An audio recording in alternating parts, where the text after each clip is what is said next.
As students settle back into school in Danville, bullying is on the minds of lots of people. It's impacted the city so much. Mayor Alonzo Jones is getting involved. The mayor says he constantly hears about cyberbullying, even physical bullying. It's not just happening at schools. Jones says his plans for the city include partnering with the police department and the city attorney. In the General Assembly's special session, Senator Bill Stanley introduced Senate Bill 4026. That bill asks social media providers to communicate threats of violence to the appropriate law enforcement agency in the Commonwealth. Opponents of the Mountain Valley Pipeline are reacting to word the company will suspend some construction. MVP said it will voluntarily suspend work that could threaten endangered species or critical habitat. But a representative of the group Appalachian Voices questioned whether the notice will have any real effect. Conservation groups, including the Sierra Club, filed a lawsuit challenging approval of the project by the U.S. Fish and Wildlife Service. Mountain Valley Pipeline says the voluntary suspension ensures the pipeline will pose no risk to endangered species. A Covington business that has been around for nearly 40 years plans to rebuild after a wall collapsed, forcing them to close. The owner of Lawson's Hot Dogs says she was just reading the paper when she heard what she called a humongous crash, and the wall came right down. She was afraid it would force them to close, but it now looks like they'll be serving hot dogs again in just a couple months. They said they think the wall's collapse was due to age. And in Roanoke, people are working to help a local favorite in the Grandin neighborhood, the Community Inn. Manager Mont Morrow is helping oversee the demolition and rebuilding of the place his family's owned since 1977. And it's no surprise the Grandin area is coming together to help raise money for that rebuilding. Morrow hopes to see his business open in the next few months. I'm sure lots of people are hoping the same thing. Yeah, looks great. Well, thanks for starting your weekend here with us on WDBJ 7. Coming up a little later this morning, we're going to take a look back at Hurricane Camille. All right, let's take a look at what's trending this morning. Could this job be any cooler? Get it? Yeah, I get it. Online retailer Frontier Communications is offering one Friends superfan $1,000 to watch 25 hours of the hit show. That's 25 hours straight of Smelly Cat, phalanges, pivots, transponders, and let's not forget the breaks. The winner will be required to live tweet during the marathon and post selfies with their actual friends. Along with the money, the fan will get a 12-month subscription to Netflix. How do we sign up for that? Right. I could be really good at that job. Brace yourself for the results of this survey about how often people change their underwear. Ew, Kayla. Oh, yes. Oh, yes.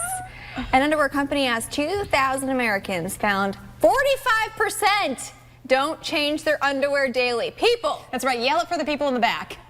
That's so bad. Oh my gosh. They say 45% admitting to wearing, I'm disgusted. Skip the rest of this. To wearing the same pair for 2 days or longer.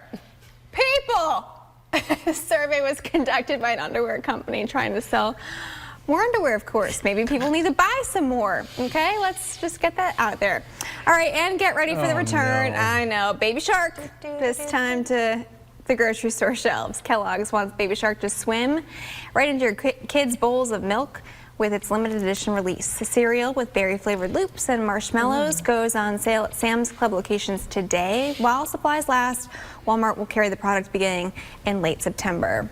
As if your kids don't get enough sugar as it is, right? Yeah, some more Baby Shark. Yeah, Baby Shark. The underwear story, I can't. I don't understand. I don't know why. We're going to move on from that, though. It's summer. I'm just saying. Why? 2 to 3. 2 to 3 different pairs. All right.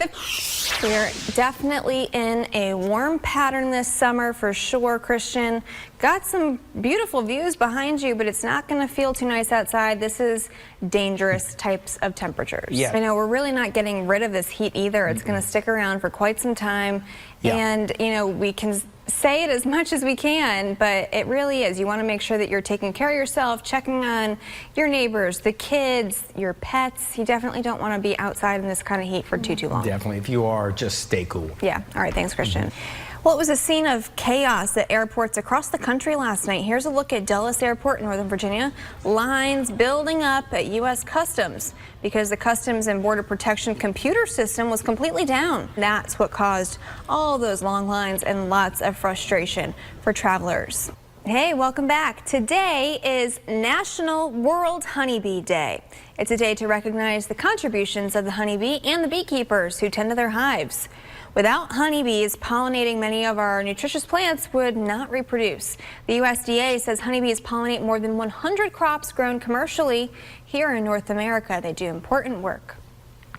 One little girl in Ohio is making a big difference to help kids in her community. Her name is Peyton Obert. She decided to have a lemonade stand and use all the money to pay for toys for kids at the hospital. This is because she actually stayed at the Children's Hospital and they gave her a teddy bear while she was there. She was able to buy more than 130 toys and received $3,000 in donations. Blacksburg Torque Robotics officially broke ground to expand its headquarters. The company is excited about the two-story addition to its existing building. It'll add about 16,000 square feet of space. Right now, a lot of the employees are spread out across multiple buildings, so this will help them consolidate. In Rockbridge County, a pilot is safe after making an emergency landing in Carrs Creek. Take a look. This is video from that scene. It happened in a field on Miller's Mill Way. Officials say the emergency landing was due to engine problems. Luckily, no one was injured. A Virginia woman is facing charges after a jail hazmat scare sent several people to the hospital. During a shakedown to look for contraband at a Chesterfield jail, 10 people were exposed to a white powder found under a mattress.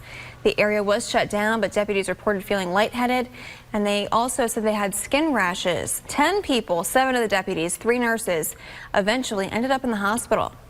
All 10 of those people were released from the hospital, but tests are still being done to determine what that powder was. Sarah Moore, you see her there on your screen. She's being charged with smuggling drugs into the jail. Moore was just in jail for a day before the incident. All right, we're going to take a turn to our hometown forecast now with meteorologist Christian Johansson. Good morning, Christian. Good morning. So, as we just heard, Yeah. record-setting July. We're on tap to have the same in August. Yeah. Yep, it's just rinse and repeat, Yes. basically. This whole summer has been very, very hot, and we're not going to catch a lot of relief anytime soon. I think it's definitely going to stick around for the next couple weeks. Yeah, we got to make sure people are staying safe in this kind of heat, though. All right, thanks, Christian. You're welcome. Moving on to some national news this morning, the State Department says the U.S. envoy for North Korea is heading to Asia next week.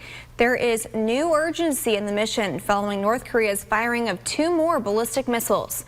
David Martin reports from the Pentagon. We're learning new details about Dale Earnhardt Jr.'s fiery plane crash in Tennessee. The jet burst into flames after landing. You can see that there. Everyone did escape, but it was a hard landing. The aircraft bounced twice, causing the right main landing gear to collapse. The NTSB says weather, not an issue. Pilots did not report any problems before landing. They'll be sending the voice data recorder to Washington, D.C. for analysis. After the death of 3 dogs that were exposed to toxic algae in North Carolina, dog owners are now paying very close attention to where their pets swim and play. In Henrico, Virginia, a pool is offering a safe alternative. They're calling it Pause to Swim. It's an indoor pool just for dogs. Hey, welcome back. It is Saturday. We have Denise Hayes from the Roanoke Valley SPCA here with us this morning. And this cutie girl, Bonnie, look at how sweet she is.